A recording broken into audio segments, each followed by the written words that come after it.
कैसे हो बच्चों। तो चलो आज की क्लास शुरू करते हैं। पिछली क्लास में हमने पदार्थ यानी कि ठोस, द्रव और गैसीय पदार्थों के अभिलाक्षण गुण के बारे में अध्ययन किया था। आज हम बात करते हैं पदार्थ की अवस्था परिवर्तन। पदार्थ की अवस्था परिवर्तन। यहां पर पदार्थ की अवस्था परिवर्तन से मतलब है कि किसी ठोस पदार्थ का ठोस से द्रव में बदलना और द्रव से किस में, गैस में बदलना। ठीक है, गैस से द्रव में बदलना और द्रव से ठोस में बदलना। ठीक है, तो चलिए देखिए, इस बात का हमेशा ध्यान रखें कि जब भी कोई पदार्थ अपनी अवस्था परिवर्तन करता है तो अवस्था परिवर्तन के समय जो पदार्थ के कण हैं, इन कणों के मध्य की जो दूरी है उसमें अंतर आता है, या तो अधिक हो सकती है या कम हो सकती है। दूसरा, जो पदार्थ के कणों की जो ऊर्जा है उसमें परिवर्तन होता है, उसकी ऊर्जा अधिक भी हो सकती है और कम भी हो सकती है, और पदार्थ के कणों की स्थिति में परिवर्तन आता है। ठीक है, तो चलिए सर्वप्रथम बात करते हैं ठोस पदार्थ पर ताप का प्रभाव। ताप का प्रभाव बोल सकते हैं, चाहे ऊष्मा का प्रभाव बोल सकते हैं। देखिए, जब भी किसी पदार्थ को, ये कोई पदार्थ है, ठीक है, कोई ठोस पदार्थ है, ठीक है, जब ऊष्मा दी जाती है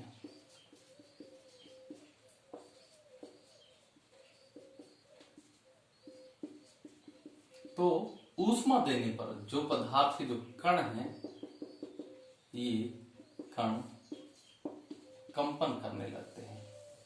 क्या करने लगते हैं? कंपन। क्योंकि जो पदार्थ के कण हैं ऊष्मा को ग्रहण करते हैं और ऊष्मा ग्रहण करने पर उनकी जो गतिज ऊर्जा है उस गतिज ऊर्जा में वृद्धि होती है, जिसके कारण ये कंपन करने लगते हैं। अब है ये ठोस पदार्थ। अब इसको यदि और अधिक ऊष्मा दे, ठीक है, ऊष्मा का मान बढ़ाते, तो ऊष्मा का मान बढ़ाने पर क्या होगा, इनके जो कण हैं वो और अधिक ऊष्मा ग्रहण करेंगे, ऊर्जा ग्रहण करेंगे और अधिक तेजी से कंपन करने लगेंगे। एक स्थिति ऐसी आएगी जब इन कणों के मध्य के जो आकर्षण बल है वो कमजोर हो जाएंगे, और कमजोर होने पर क्या होंगे कि कण जो है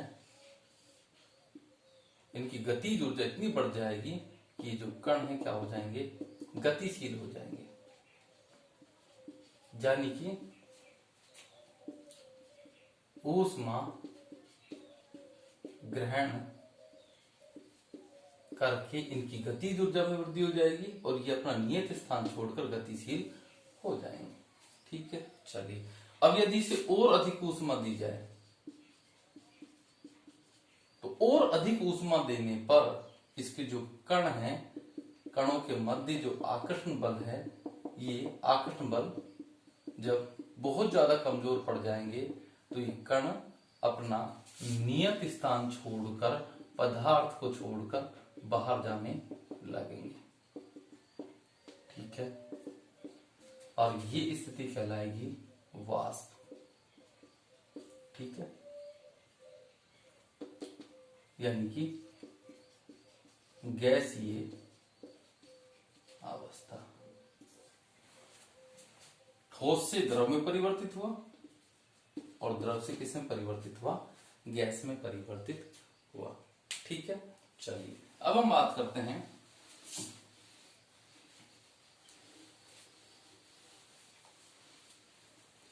कि जब ठोस को ताप दिया जाता है तो द्रव में परिवर्तित होता है, तो जिस ताप पर यह द्रव में परिवर्तित होगा उस ताप को किस नाम से जाना जाता। तो देखिए बेटा, उसे कहा जाता है गलनांक।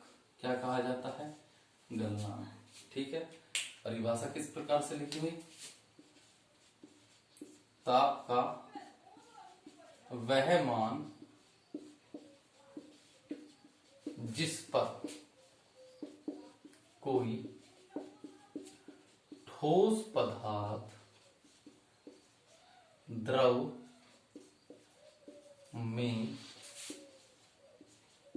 बदलता है उसे गलनांक के नाम से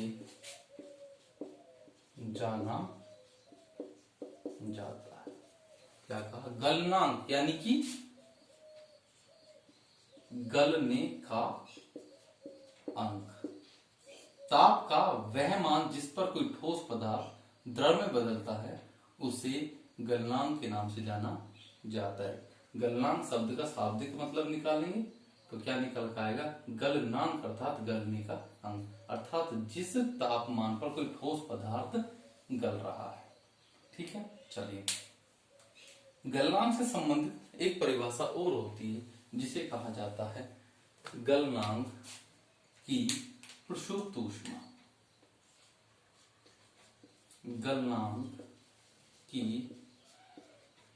प्रसुप्त ऊष्मा, इसे गुप्त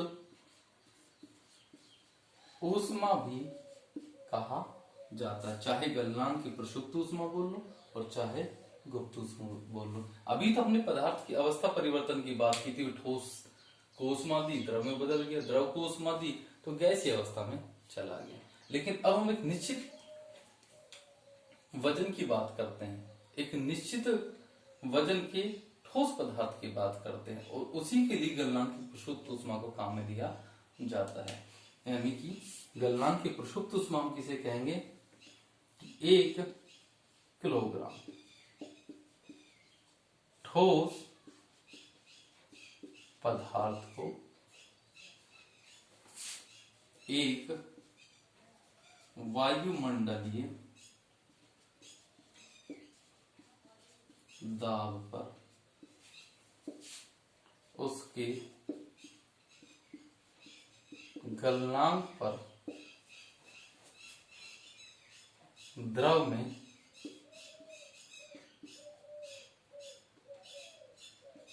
बदलने के लिए जितनी ऊष्मा की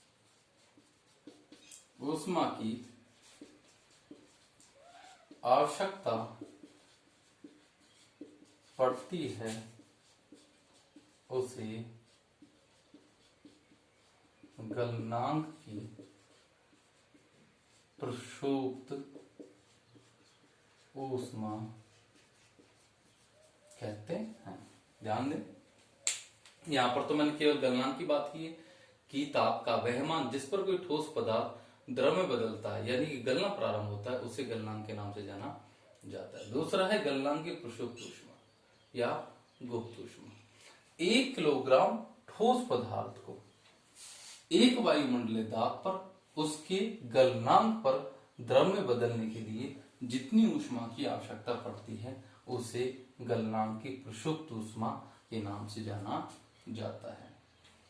गुप्त ऊष्मा भी कहा जाता है। देखिए गुप्त ऊष्मा क्यों कहा जाता है इसको भी आप समझ लीजिए कि हम किसी ठोस पदार्थ को, मान लो इसमें हमने बर्फ लिया है, इस ठोस पदार्थ को हमने ऊष्मा दी है तो क्या होता है, जब तक ये ठोस पदार्थ पूर्ण रूप से द्रव में नहीं बदल जाता तब तक इसका जो तापमान होता है वो स्थिर रहता है। क्या होता है? स्थिर रहता है। ठीक है, हम कंटिन्यू ऊष्मा दे रहे हैं लेकिन फिर भी इसका ताप नहीं बढ़ रहा है, तो हमने जो ऊष्मा दी है वो ऊष्मा कहां जा रही है? उस ऊष्मा को जो पदार्थ होता है वो ग्रहण करता है। ठीक है, और जो ये ऊष्मा है इसका उपयोग पदार्थ के जो कणों के मध्य पाए जाने वाले जो आकर्षण बल है उन्हें तोड़ने अर्थात कमजोर करने के लिए काम में आती है। ठीक है, और उस ऊर्जा को गुप्त ऊष्मा के नाम से जाना जाता है। चलिए, ये तो हुई गलनांक की बात। अब हम बात करते हैं क्वथनांक की। ये तो बात हुई ठोस पदार्थ से द्रव अवस्था में बदलने, ठोस पदार्थ के द्रव अवस्था में बदलने की। ठीक है, अब हम बात करते हैं जब हम और अधिक ऊष्मा देते हैं तो द्रव पदार्थ किसमें परिवर्तित हो जाता है? गैस में। ठीक है, तो जिस ताप पर कोई द्रव पदार्थ गैस में परिवर्तित होता है उसे किस नाम से जाना जाता है? तो देखिए बेटा, उसे कहा जाता है क्वथनांक। ठीक है, अब इसको किस प्रकार से परिभाषित करेंगे? ताप का वह मान जिस पर कोई द्रव पदार्थ गैस में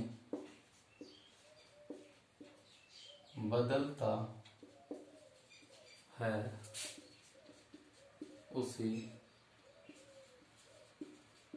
क्वथनांक कहा जाता है। ठीक है, चलिए, और इसी से रिलेटेड एक परिभाषा और बनती है, वो क्या है? क्वथनांक की प्रसुप्त ऊष्मा। सेम परिभाषा है, कोई अंतर नहीं, लेकिन यहां पर हम ठोस की जगह द्रव कर देंगे और द्रव की जगह गैस कर देंगे। ठीक है, 1 किलोग्राम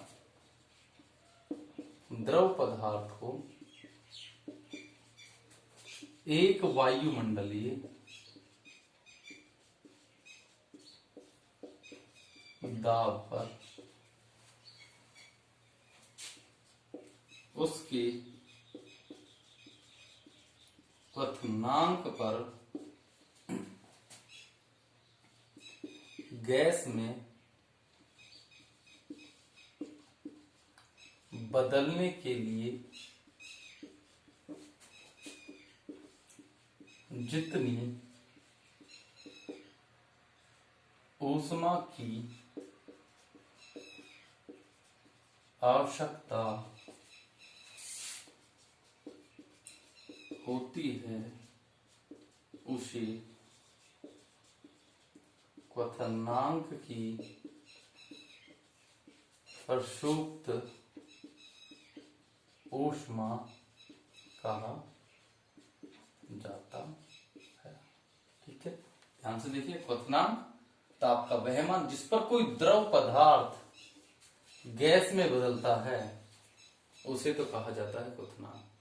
क्वथनांक की प्रसुप्त ऊष्मा एक, अब हम निश्चित क्वांटिटी की बात कर रहे हैं, एक निश्चित वेट की बात कर रहे हैं। 1 किलोग्राम द्रव पदार्थ को एक वायुमंडलीय दाब पर उसके क्वथनांक बिंदु पर गैस में बदलने के लिए जितनी ऊष्मा की आवश्यकता होती है उसी क्वथनांक की प्रसुप्त ऊष्मा कहा जाता है। तो चलो ठीक है बच्चों, आज के लिए इतना ही, बाकी बातें कल।